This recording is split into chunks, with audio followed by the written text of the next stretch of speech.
आगे लिखा जाए नॉर्मल फॉर्म, नॉर्मल फॉर्म और परपेंडिकुलर फॉर्म कहते हैं इसको, और परपेंडिकुलर फॉर्म, नॉर्मल फॉर्म और perpendicular form of equation of straight line. देखिए इसका मतलब क्या, कोई एक स्ट्रेट लाइन है L, ऑरिजिन से इस पे एक परपेंडिकुलर डाला, तो इसको हम बोल रहे हैं OP, तो P थोड़ा हम हटा रहे हैं, यहाँ हम R लिख रहे हैं, ठीक है। कारण है कि इस वाले डिस्टेंस को हम बोल रहे हैं यहाँ पे P, O से R तक का जो परपेंडिकुलर डिस्टेंस है उसको क्या बोला गया, P यूनिट्स, 2 यूनिट 3 यूनिट कुछ भी ऐसा दिया है। अब ये है मेरे पास एंगल स्लोप वाला, और इसका जो एंगल है ना हम इसको अल्फा कहते हैं। इसका एंगल मतलब कौन, जो परपेंडिकुलर लाइन है from origin to the straight line, उसके लिए एंगल ऑफ इंक्लिनेशन, उसको हम क्या बोल रहे हैं, अल्फा। तो सोच के देखिए थीटा और अल्फा के बीच कोई रिलेशन है, theta is equals to alpha plus 90 degree, ठीक है, ये होगा। तो यहां से अगर आप अल्फा निकालना चाहते हैं then it is theta minus 90 degree. एक बार ध्यान से देखिए, आपको फिगर जैसा दिख रहा है उसके अकॉर्डिंग ये ऑब्ट्यूज एंगल है, ऑब्ट्यूज, और ये एक्यूट है। जब ऑब्ट्यूज में से 90 डिग्री सब्ट्रैक्ट करेंगे तो एक्यूट ही मिलेगा ना, ठीक है। तो ये रिलेशन हो गया एंगल ऑफ स्लोप और जो एंगल है परपेंडिकुलर का उसके बीच, मिल गया रिलेशन। कोई भी एक पार्ट दिया रहेगा हम दूसरा निकाल लेंगे। अब इक्वेशन ऑफ स्ट्रेट लाइन क्या होगा, equation of line that is x cos alpha plus y sin alpha that is equals to p। Equation ये होगा x cos alpha plus y sin alpha is equals to p। इसमें आप देख रहे हैं कि अल्फा कौन है, it is the angle of perpendicular, angle of perpendicular, और p कौन है, डिस्टेंस ओरिजिन और लाइन के बीच का परपेंडिकुलर डिस्टेंस, ठीक है। तो ये होता है इक्वेशन ऑफ लाइन। अब इसका रिडक्शन किए आता कहां से, ठीक है।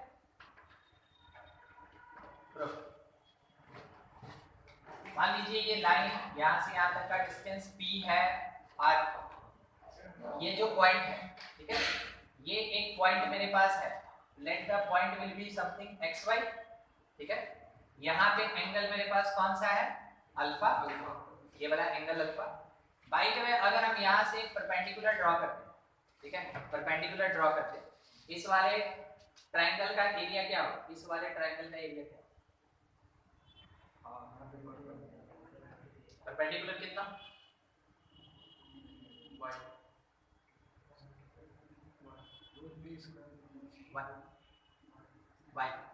y यहाँ का परपेंडिकुलर कितना है, y, मिल गया।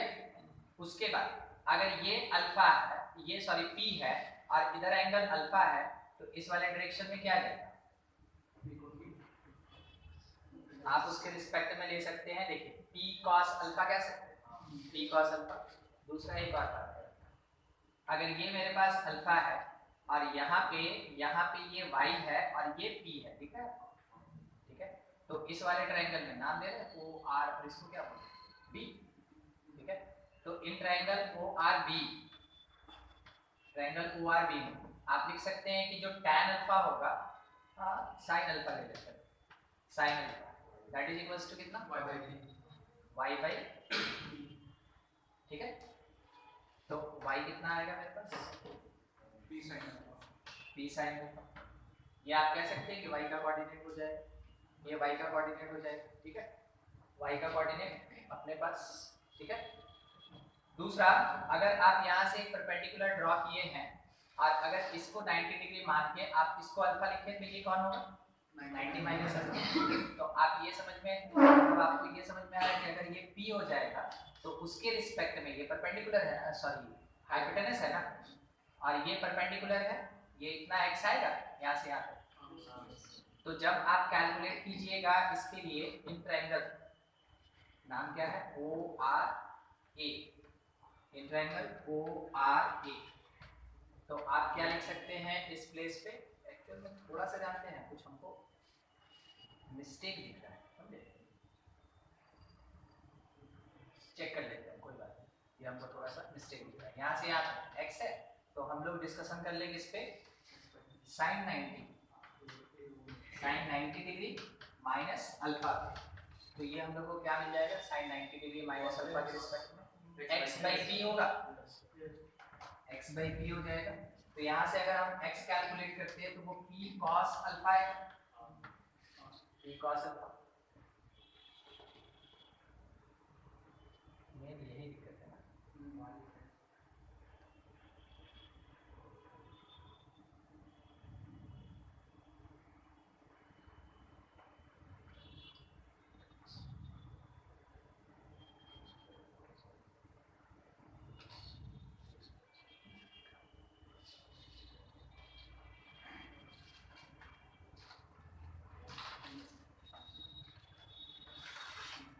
एक मिनट, यहाँ देखिएगा सी ट्रायंगल किस में बात कर रहे हैं, triangle O R C. Triangle मेरा मिस हो रहा है, ठीक है। ये एक 90 डिग्री यहाँ बना रहा है, ये कौन है, परपेंडिकुलर। ये कौन है, हाइपोटेनस। तो परपेंडिकुलर और हाइपोटेनस का रिलेशन कौन देगा, साइन। और अगर हम अल्फा का बात करेंगे तो क्या ये परपेंडिकुलर है, अल्फा का अगर बात करें तो क्या ये परपेंडिकुलर है ना, एडजेसेंट साइड है, एडजेसेंट साइड।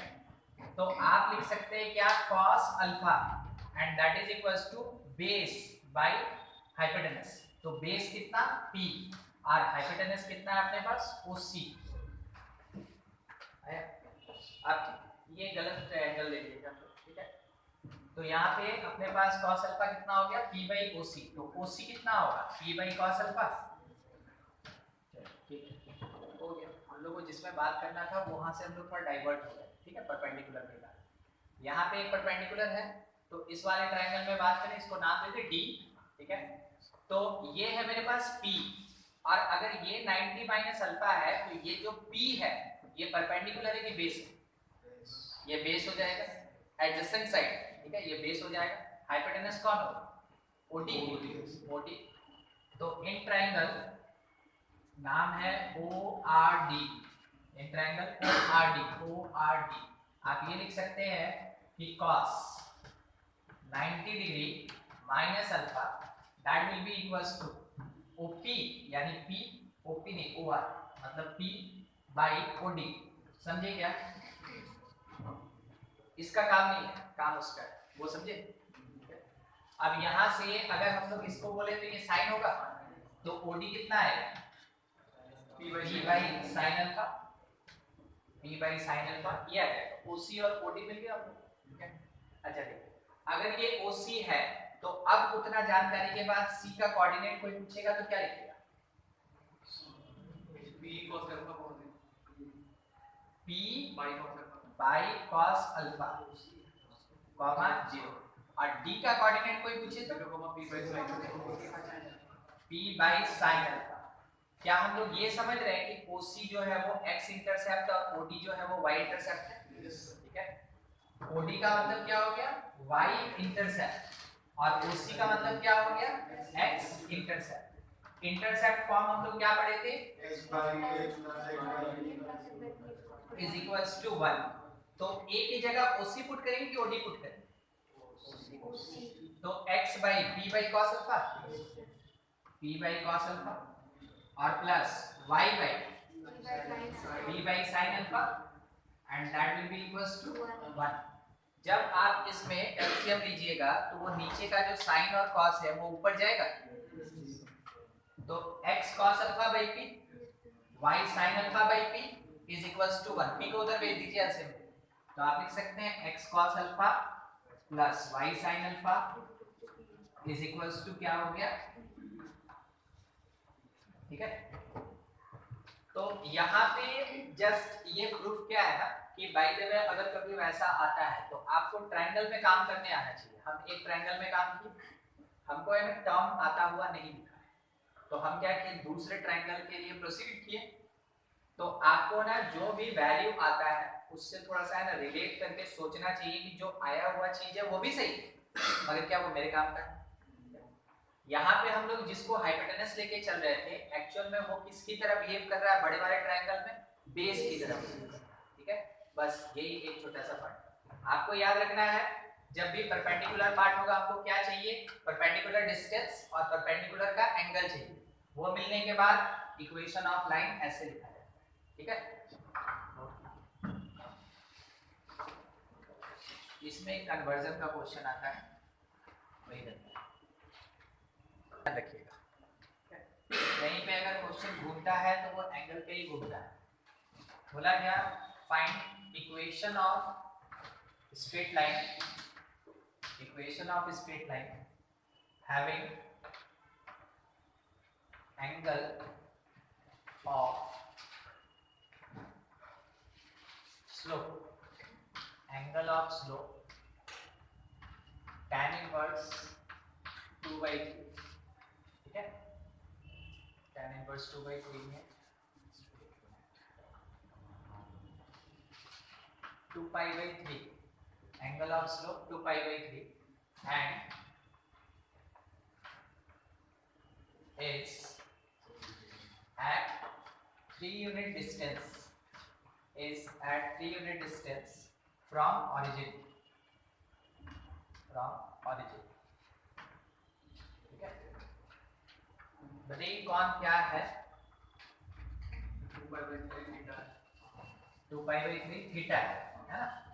तो हम लोग को ये देख लेना है कि एंगल फॉर स्लोप बोला तो वो थीटा है, और एंगल ऑफ परपेंडिकुलर लाइन अगर कह दिया तो वो अल्फा है। हम लोग को फॉर्मूला में किसको यूज करना है, अल्फा को। तो हम लोग को इस थीटा को कन्वर्ट करना होगा अल्फा में। तो alpha is equals to theta के फॉर्म में क्या होता है, थीटा माइनस 90 डिग्री होता है। 90 डिग्री को रेडियन में कितना बोलते हैं हम लोग, π/2। तो आप जब अल्फा कैलकुलेट करेंगे तो थीटा माइनस π/2, थीटा आपको दिया 2π/3 माइनस π/2 अगर आप कीजिएगा क्या आंसर आएगा, π/6, ठीक है। आप एलसीएम उलसीएम लेके अपना सॉल्व कर लीजिए जोड़, ठीक है। π/6 अल्फा मिल गया, और आपको ओरिजिन से डिस्टेंस बताया, ओरिजिन से डिस्टेंस कितना 3 यूनिट, तो p दे दिया आपको 3 यूनिट्स, p दे दिया 3 यूनिट्स, अल्फा मिल गया और p मिल गया। इक्वेशन ऑफ लाइन क्या होगा, तो x cos alpha π/6 plus y sin alpha π/6 that is equals to p यानी 3। तो cos π/6 का वैल्यू कितना होता है, तो √3x/2, ठीक है। sin π/2 का π/6 का तो y/2, वो 2 निकाल के उधर भेज दें 6। इक्वेशन क्या आ गया, √3x + y = 6, ठीक है। ये सिंपल दूसरे टाइप का क्वेश्चन बोला क्या, if line 3x - 2y + 6 = 0,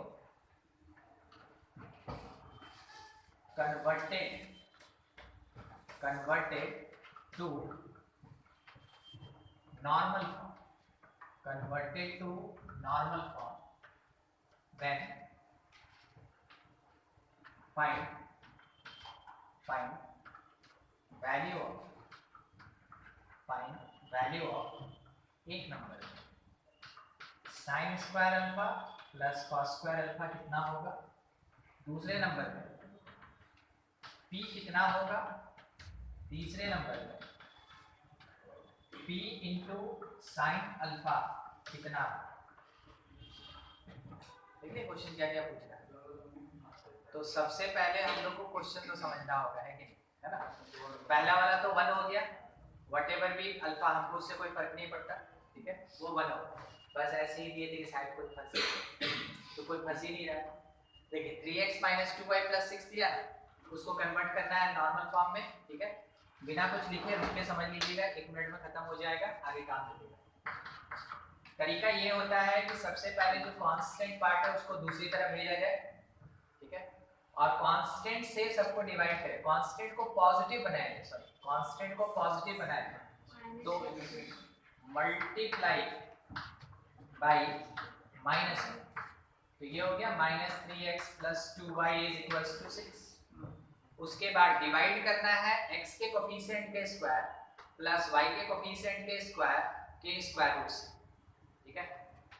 divide किससे करना है, dividing through out root under x के कोफिशिएंट का स्क्वायर प्लस y के कोफिशिएंट का स्क्वायर, x के कोफिशिएंट का स्क्वायर प्लस y के कोफिशिएंट का स्क्वायर, इससे डिवाइड करना है। तो ये कितना आ रहा है 30, तो हम लिख सकते हैं क्या, -3/√13 x plus 2/√13 y is 6/√13।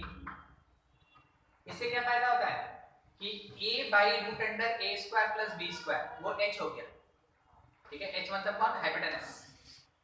b/√a² plus b², तो ये बेस अगर है तो नीचे वाला हाइपोटेनस, ये परपेंडिकुलर है तो नीचे वाला हाइपोटेनस, तो बेस बाय हाइपोटेनस या परपेंडिकुलर बाय हाइपोटेनस साइन और कॉस अपीयर कराएगा। आपको ये तो पता है ना कि फॉर्मेट में x के साथ हमेशा कॉस होता है और y के साथ कौन होता है, साइन। तो आप यहाँ कह सकते हैं कि इट इज ऑफ फॉर्म, ये कौन से फॉर्म का है, x cos alpha plus y sin alpha is equals to p, इस वाले फॉर्म का है। तो यहाँ से जब आप कंपेयर कीजिएगा तो cos अल्फा आपको क्या मिलेगा, -3/√13, sin अल्फा आपको क्या मिलेगा 2/√13 और p का वैल्यू आपको क्या मिल जाएगा 6/√13। सब अलग अलग मिल गया। अब क्वेश्चन जिसका डिमांड कर रहा है हम सब चीज निकाल सकते हैं। यहाँ पे एक क्रॉस क्वेश्चन है, अल्फा कौन से क्वाड्रेंट से बिलोंग करेगा, इस वाले क्वेश्चन अल्फा कौन से क्वाड्रेंट से बिलोंग करेगा, एक्यूट होगा तो फर्स्ट क्वाड्रेंट और फ्यूज होगा तो सेकंड क्वाड्रेंट, उसके अलावा कोई ऑप्शन नहीं है।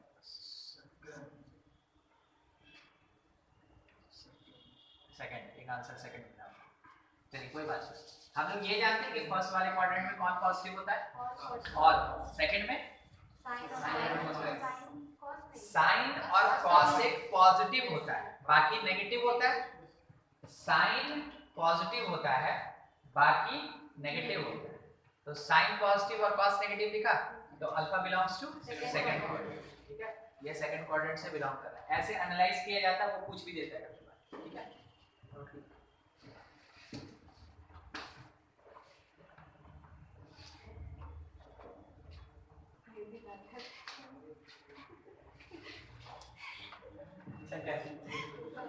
देखिए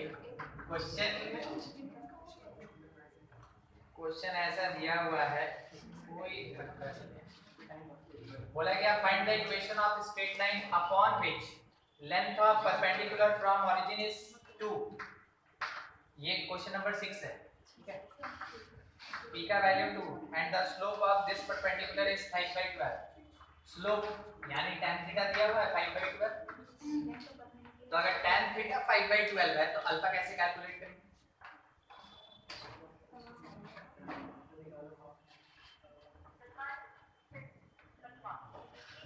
tan थीटा अगर 5/12 है, ठीक है, तो हम लोग अल्फा कैसे कैलकुलेट, हम लोग थीटा ये सीखे थे 90 डिग्री प्लस अल्फा, ठीक है, पुट कर दिए थीटा के जगह।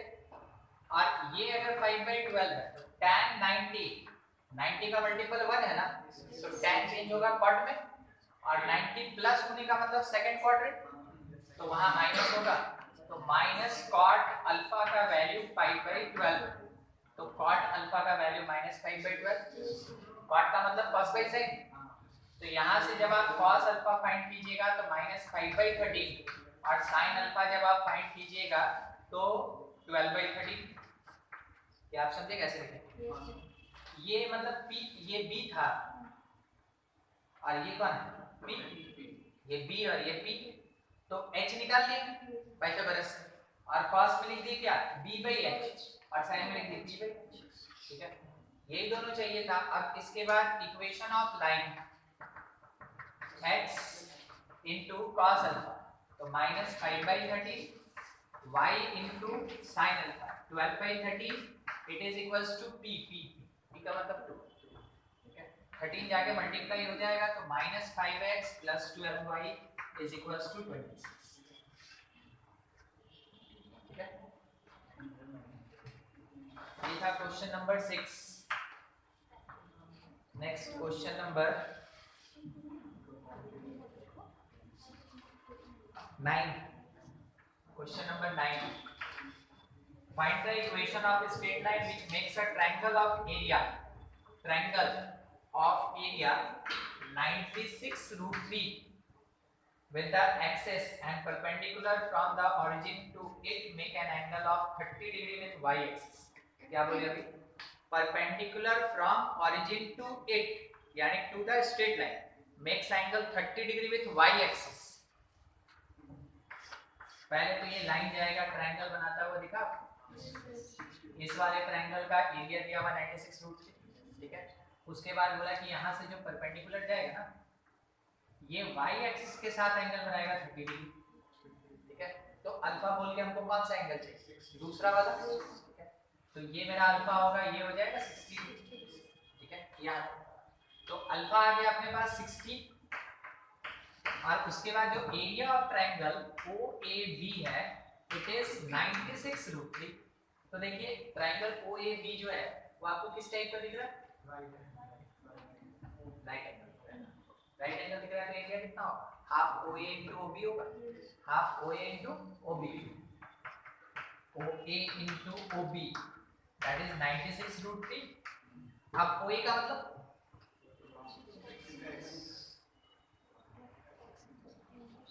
एक्स इंटरसेप्ट, ये ठीक है, मगर हम लोग ये सोचे ना कि हम लोग कौन से फॉर्मेट में चल रहे हैं। तो अगर यहाँ पे परपेंडिकुलर का एंगल दिया है तो हमको इतना तो पता है कि परपेंडिकुलर फॉर्म में चल रहा है। परपेंडिकुलर फॉर्म का मतलब हमको पी और अल्फा चाहिए, तो हमको अल्फा तो मिल चुका है, क्या हमको पी मिला? नहीं। तो पी वाले कॉन्सेप्ट में याद है आपको डेरिवेशन के समय में बताया कि ये वाला कोऑर्डिनेट कितना बताया? p by cos, ठीक है, 0। तो ये OA का डिस्टेंस कितना होगा? That is p by cos alpha, और OB का डिस्टेंस कितना होगा? p by sin alpha. अगर अल्फा हमको पता है 60 डिग्री, पुट करेंगे तो वैल्यू आएगा, तो पहले पुट कर ही देते हैं ना। हाफ p यहाँ OA के प्लेस पे, p के जगह पे नहीं पता है, cos 60 डिग्री वैल्यू 1/2, तो 2 ऊपर चला गया, इनटू OB यानी p by sin अल्फा यानी sin 60 डिग्री, तो √3/2, 2 ऊपर चला गया, इट इज 96 √3, ठीक है। एक 2 से 2 कट गया और इस 2 से ये 48 हो, ठीक है। p स्क्वायर का वैल्यू 48 इंटू 3 हो जाएगा, 48 इंटू 3 हो गया। 48 में 16 होता है, 16 इंटू 3, ठीक है। तो 16 इंटू 3 का स्क्वायर होगा, जब आप p निकालेंगे तो 16 का √4 और 3 स्क्वायर का 3, क्या आपको p का वैल्यू 12 मिल गया? p 12 आ गया, और अल्फा मेरे पास है 60 डिग्री। उसके बेसिस पे हम इक्वेशन ऑफ लाइन लिख सकते हैं। तो equation of line x cos alpha 1/2 plus y sin alpha √3y/2 is equals to p, ये मतलब 12 पूछ चला गया, x plus √3y that is equals to 20, ये आ गया 20, ठीक है। ये आ गया इक्वेशन कर लीजिए इसको।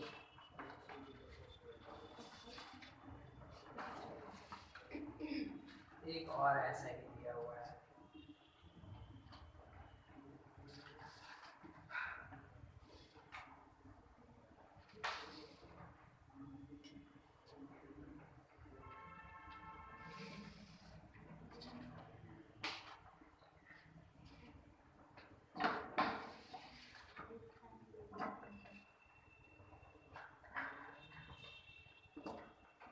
ये अगला, और थोड़ा सा ना कॉम्प्लिकेटेड होता है। हम आपको इसलिए स्टार्टिंग में बता देते हैं ना कि माइंड थोड़ा है ना प्रिपेयर करके रखिएगा कि इसके हर एक पार्ट को हमको जरूरी अच्छे तरीके से समझना है, ठीक है। डिस्टेंस फॉर्म, लास्ट फॉर्म है डिस्टेंस फॉर्म।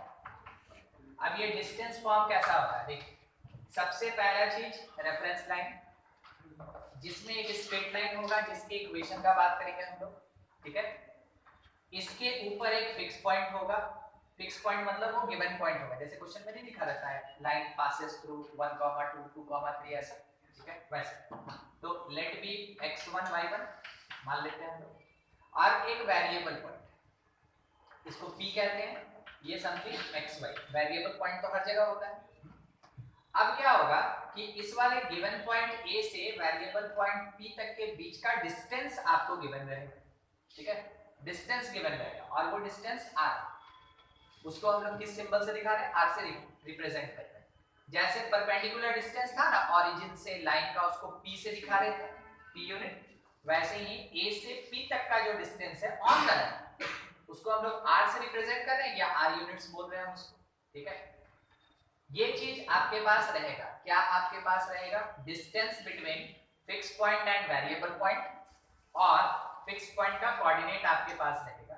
उसके साथ मान लीजिए ये एंगल थीटा बना है, ठीक है, कितना वेरिएबल हो गया, 3 में से 2 देगा, 1 पूछेगा, ठीक है। इसमें कभी भी इक्वेशन ऑफ लाइन नहीं पूछता, क्यों नहीं पूछेगा वो भी बता देना, ठीक है।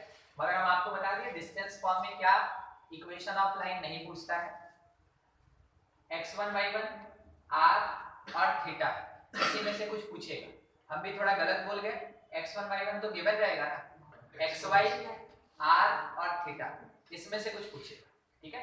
2 दिया रहेगा, तीसरे का डिमांड करेगा, ठीक है। इसको थोड़ा सा आगे बढ़ा लें ऐसे, ठीक है। इस पॉइंट का कोऑर्डिनेट कोई बताएगा, late B q, x, y1, ठीक है, x, y1। अगर ये थीटा है तो ये भी थीटा, तो बात करेंगे tan थीटा पे। तो tan थीटा अगर इस वाले ट्रायंगल में बात करें तो वो PQ/AQ होगा, PQ/AQ। तो आप क्या लिख सकते हो, बाई x x1, ये आप लिख सकते हैं। अब इसी में ये जो tan थीटा था तो आप इतना लिखें। अब ध्यान से सोच के अपने से आंसर देने का कोशिश कीजिएगा, बोल चुके हैं पहले ही, ये लास्ट है। अगर हम sin थीटा लिखना चाहें इसी थीटा के लिए, तो इस वाले ट्रायंगल में sin थीटा कितना होगा, sin theta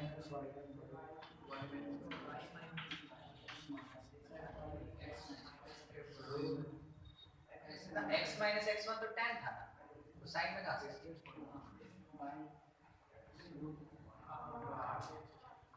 perpendicular by hypotenuse r हो जाएगा। cos थीटा अगर लिखना चाहे तो x x1 r। तो यहां से अगर इस r को हम यहां भेज दें तो sin थीटा नीचे आएगा, r को यहां भेज दें cos थीटा नीचे आएगा। अरेंज करके लिख सकते हैं x x1 cos theta is equals to y y1 sin theta, and both equals to r। क्या आपको ये लाइन समझ में है, दोनों r के बराबर है, ठीक है। अच्छा, अब अगर आप केवल इतना यूज करेंगे ना, ये वाला, तो आपका इक्वेशन ऑफ स्ट्रेट लाइन है जिसमें r का कोई काम, ठीक है। कारण अगर हमको एक पॉइंट दे दिया और हमको एंगल फॉर द स्लोप दे दिया, तो वन पॉइंट स्लोप फॉर्म लगा के हम नहीं निकालेंगे, डिस्टेंस फॉर्म का क्या है। इसलिए इस वाले फॉर्मेट में कभी आपसे इक्वेशन ऑफ लाइन नहीं पूछता है, ठीक है, समझ गए। आगे का सिग्निफिकेंस, ये वाला जो रेशियो है वो r के इक्वल है, तो एक बार सोच के बता दीजिए, तो x कोऑर्डिनेट कितने के बराबर है, ये रेशियो r के इक्वल है, y को बीच में मत लाइए, x कितना होगा, लिख सकते हैं x1 r cos थीटा, ठीक, y कोऑर्डिनेट, ठीक है। अब आप हमको ये बताइए, ये p कौन था, वेरिएबल पॉइंट, वेरिएबल पॉइंट है तो क्या कोई सियोरिटी है कि इस पॉइंट से हमेशा ऊपर ही होगा, नीचे भी तो जा सकता है, क्योंकि वो तो पूरे लाइन पे घूम रहा है। तो जब ये ऊपर रहेगा यहाँ बीच में प्लस रहेगा, जैसे वो नीचे आएगा बीच में माइनस होगा। तो हम तो कैलकुलेट कर रहे हैं जितना पॉसिबिलिटी हो सकता है, तो वैसे केस में कोऑर्डिनेट क्या लिखते हैं, x1 plus minus r cos theta और y1 plus minus r sin theta, ठीक है। अगर आपको कहीं से पता चल गया, कहीं से मतलब क्या, क्वेश्चन में कोई स्टेटमेंट दिया रहेगा, ठीक है, ऐसा थोड़ी बगल वाले से क्वेश्चन में कोई स्टेटमेंट दिया, आपको पता चल गया कि वो पॉइंट जो है वो गिवन पॉइंट के ऊपर का है, जो कैलकुलेशन करना है वो गिवन पॉइंट के ऊपर का है, तो आपका आंसर पर्टिकुलरली क्या होगा, प्लस। आपको पता चला कि वो उसके बिलो है, ठीक है, तो क्या होगा, माइनस। अगर आपसे ये बोल दिया कि देखो आपको पॉइंट जो गिवन है वो फर्स्ट क्वाड्रेंट में है और जिसका कैलकुलेशन करना है वो थर्ड क्वाड्रेंट में, तो क्या आपको नहीं पता चला कि उसके नीचे होगा? अगर ऐसा लाइन लिखा रहे ना तो कभी भी दोनों को लेके आंसर मत दीजिएगा, नहीं तो गलत हो जाएगा। और अगर ऑब्जेक्टिव रहा है तो आप तो जान ही रहे हैं उसका, प्लस में आंसर देगा, माइनस में देगा और दोनों में देगा, ठीक है?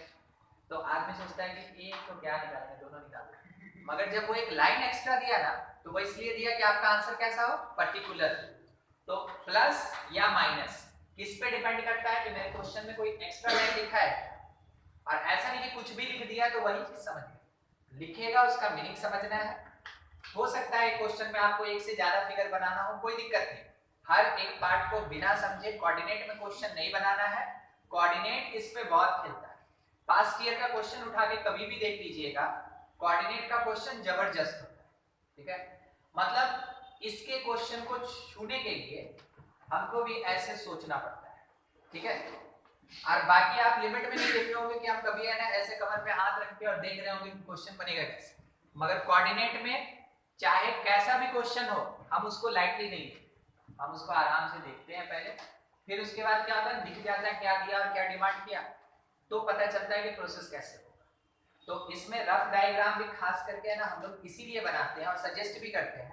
रफ डायग्राम बनाते बनाते क्या होता है ना, आदमी का दिमाग थोड़ा हिट करता है, उसको समय चाहिए होता है। क्वेश्चन पढ़ लिया, अब वो जो क्वेश्चन है वो सेटल होगा ना आपके दिमाग में, भाई जैसे लिखा है अगर वैसे ही बन जाता तो सब बना लेता, मगर जैसे लिखा है उसमें कौन किससे रिलेट होगा ये जब तक नहीं सोच पाइएगा तब तक क्वेश्चन नहीं बनेगा। रफ डायग्राम वही काम करता है, आप जब तक बना रहे हैं ना आपका दिमाग थोड़ी यहाँ पे लगा हुआ, आपका दिमाग लगा हुआ क्या दिया हुआ है, कैसे दिया हुआ है, कैसे रिलेट होगा, ठीक है? मेन काम यही होता है। हम लोग एग्जामिनेशन में जब बैठते हैं, मतलब जब बैठते थे, सॉरी एग्जामिनेशन में बैठते थे, आराम से पेन का ढक्कन एकदम धीरे से, ठीक है? मतलब नहीं होता है टच के साथ, ठीक है? लगता है जैसे 150 साल जीते, एकदम धीरे से खोलते थे उसको, है ना आराम से पहले नींबू वैसे से साफ करते थे। क्या हो रहा है पता है, मेंटली आदमी तैयार हो रहा है कि अब एग्जामिनेशन में हमको बैठना है, और जहां एक बार पेन स्टार्ट हुआ फिर नहीं रुकता है, ठीक है? तो आप आराम से टाइम दीजिए अपने आप को, क्योंकि आप जिस जगह पे बैठे हैं ना अगर आपका दिमाग उसके साथ है ना फैमिलियर नहीं हुआ तो जब देखिए अरे वो पंखा टिका है, यही होता है। आराम से पूरा देख लीजिए, सबको देख लीजिए, कौन आसपास बैठा है, किसका मुंह टेढ़ा है, किसका सीधा है, ठीक है? कौन हंस रहा है, कौन कौन है ना कैसे कैसे आया है, सब देख, फैमिलियर हो जाइए, लगे कि बस यही घर है, ठीक है? उसके बाद अपना स्टार्ट कीजिए, तो रुकिए मत। तो स्टार्टिंग का कितना टाइम वेस्ट करना है, 5 मिनट, ठीक है? 5 मिनट दुनियादारी समझ लेना है, अपने आप को एकदम मेंटली तैयार कर लेना है। इसका मतलब ये नहीं कि पूरा झापड़ा पर मार के समझाना बॉक्सर थोड़ी है, ठीक है? तो इन सब के लिए हमेशा तैयार रहिए, और कभी कभार है ना अपने आप को इन सब जगह पे डाल दीजिए। जैसे किसी दिन क्लास खत्म हुआ ना तो आपको ये पेपर पकड़ के ना बगल वाले रूम पे बैठ जाइए। हमको नहीं मतलब है कि शिवम घर चला गया, धीरज घर चला गया, ठीक है? हम अकेले बैठ गए, हाँ अपना बना रहे हैं, उससे कोई मतलब नहीं है कि हाँ कौन नीचे में खड़ा है क्या कर रहा है। अपने आप को एक दिन है ना सरप्राइज कर दीजिए। वैसे आप लोग तो खैर सब निकल जाते हैं वहां पे, ठीक है, चले जाते हैं, नहीं सीखे अभी आप 10 से 11 आए हैं, आपको धीरे धीरे है ना ऐसे करना चाहिए। घर पे बोल के ही हम 1 घंटा लेट से आएंगे, ठीक है? और यहाँ किसी को मत बताइए, आराम से है ना बस निकलिए, मैडम को बोलिए मैडम हम थोड़ा 1 घंटा रुकना चाहते हैं, ठीक है? तो मैडम एक क्रॉस क्वेश्चन करेगी, घर पे बताया तो आप बोल दीजिएगा, और उसके बाद बैठ जाइए, कुछ भी निकाल के बनाना स्टार्ट कर दीजिए विदाउट एनी प्रिपरेशन, और दिमाग तो खत्म हो गया पढ़ते पढ़ते, ठीक है? तो समझ लीजिए एकदम एक्सट्रीम पे चलते हैं वैसे, तब जाके आप अपने आप को प्रिपेयर करें। हाँ क्वेश्चन में आए, देखिए कैसे हम बदल जाते हैं देखिए बोला गया find distance of point 1,1 from line 2x minus y plus 3 equal to 0 measured parallel। सबसे बढ़िया इसका बात यही है, measured parallel to x minus y plus 1 equal to 0, ठीक है? देखिए क्या बोला, हम लोग बेसिकली डिस्टेंस निकालते हैं, परपेंडिकुलर डिस्टेंस निकालते हैं। परपेंडिकुलर छोड़ के अगर कुछ भी निकालने बोला, कोई भी डिस्टेंस, वो हमेशा इस वाले फॉर्मेट को यूज करके बनता है। ठीक है, आप पढ़े होंगे नदी ऐसा होता है रिलेटिव मोशन, एक आदमी यहाँ खड़ा रहता है और बस छलांग मार दिया कि तैर के यहाँ पहुंच जाएंगे, मगर क्या यहाँ पहुंचता है? स्ट्रीम क्या करेगा, उसको लेके चला जाएगा इधर। ठीक है, it is the shortest distance, जो परपेंडिकुलर डिस्टेंस होता है। और ये डिस्टेंस जो भी है, हम नहीं बोल रहे लॉन्गेस्ट डिस्टेंस, मगर जो भी है वो शॉर्टेस्ट से तो ज्यादा है। तो अगर आपको शॉर्टेस्ट छोड़ के कोई भी डिस्टेंस पूछा गया, लेंथ पूछा गया, उस समय हमेशा यही फॉर्मेट है जो काम देगा। ठीक है, और उसमें भी अगर डिस्टेंस पूछा तो हमको निकालना क्या है, आर की थीटा या एक्स वाई, आर मेरा टारगेट हो सके।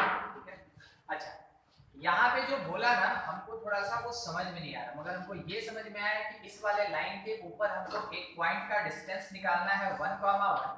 ठीक है, कहाँ से? इस वाले लाइन से। तो ये वाला लाइन जब तक काटेगा नहीं तो डिस्टेंस कैसे निकालेगा? ठीक है, ये हो गया 2x - y + 3 = 0। और बोला कि जो डिस्टेंस निकलेगा ना, जो डिस्टेंस, वो पैरेलल होगा इस वाले लाइन। तो एक और लाइन इसके पैरेलल खींच दिया। ठीक है, हमको ये पता चला कि ये थर्ड वाला लाइन कौन है, x - y + 1 = 0। अब ये कौन है? ये और कोई नहीं है, डायरेक्शन देने वाला है। स्टार्टिंग क्लास में पढ़े थे, दो पैरेलल लाइन का स्लोप बराबर होता है। ठीक है, तो जो इसका थीटा होगा, उससे पहले हम एक बात, आपको इस पूरे फॉर्मेट में थीटा चाहिए था, आर चाहिए था और एक्स वाई चाहिए था। तो आर तो निकालना है उस क्वेश्चन में, x1 y1 दिया है, वहां पे एक जगह इंटरसेक्शन हो रहा है, मतलब हमको पता ही चल गया किस चीज का रिक्वायरमेंट अभी भी बना है, थीटा, डायरेक्शन। और डायरेक्शन का काम वही करेगा ना जो पैरेलल या परपेंडिकुलर होगा। ठीक है, तो ये हमको थीटा देता है, जितना इसका स्लोप tan थीटा कितना है 1, उतना ही स्लोप इसका नहीं है। y को उधर भेज दिए, तो y = x + 1, x का मल्टीप्लायर कौन 1, तो tan थीटा मेरा 1 है, स्लोप 1 है। tan थीटा 1 आ गया। अगर इसका थीटा मेरा 45 है गिवन लाइन का, तो इसका भी थीटा कितना होगा 45। यानी हमको ये पता चल गया कि थीटा जो यूज का है वो 45 डिग्री है। अब इस लाइन का कोई काम, ये अपना काम करके चला गया, डायरेक्शन दे दिया। ठीक है, हम इस वाले पॉइंट को x1 y1 बोले, इस वाले पॉइंट को xy बोले, इसके बीच का डिस्टेंस r। ना मेरे पास xy है ना मेरे पास r है, हम क्या कर सकते हैं, लिख सकते हैं कि जो x होगा that is x1 + r cos theta, और जो y होगा it is y1 + r sin theta. ठीक है, x1 का वैल्यू कितना 1, r नहीं पता, थीटा अगर 45 है तो ये 1/√2 होगा। तो हम क्या लिख सकते हैं यहाँ पे 1 + r/√2, यहाँ पे भी वही आएगा 1 + r/√2, मिल गया x और y कोऑर्डिनेट। अब थोड़ा आप ऐसे सोचिए कि x और y अगर मिल गया तो ये कौन से लाइन को सेटिस्फाई करे। आपको स्टार्टिंग में बोले थे सेटिस्फाई करने का मतलब है कि उस इक्वेशन में पुट करेंगे अगर तो LHS RHS बराबर हो जाएगा। तो अब क्या है, इसमें पुट करना है 2 * x की जगह क्या लिखेंगे 1 + r/√2, फिर y की जगह 1 + r/√2 और +3 = 0 हो गया। अच्छा, यहां से 2r/√2 और -r/√2, हम किसका बात कर रहे हैं, r/√2 वाले टर्म का बात कर रहे हैं। 2r/√2 और -r/√2, तो r/√2 होगा, r/√2 कांस्टेंट 2 - 1 हो गया, और +3 4 हो गया, = -4 होगा। तो r का वैल्यू कितना है -4√2। ठीक है, गलत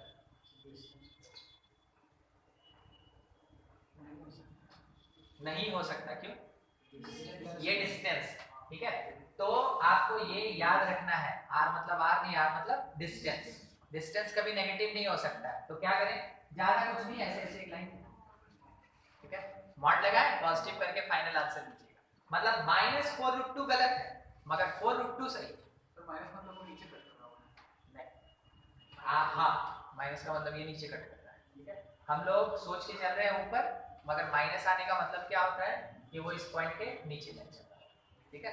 तो हम लोग को वो डिसाइड नहीं करना है, मगर फिर भी क्योंकि अब एजम्पशन रीजन भी आता है, इस कारण से आपको ये समझ लेना है कि माइनस आया इसका मतलब मेरा जो अजम्पशन था वो गलत था, ठीक है।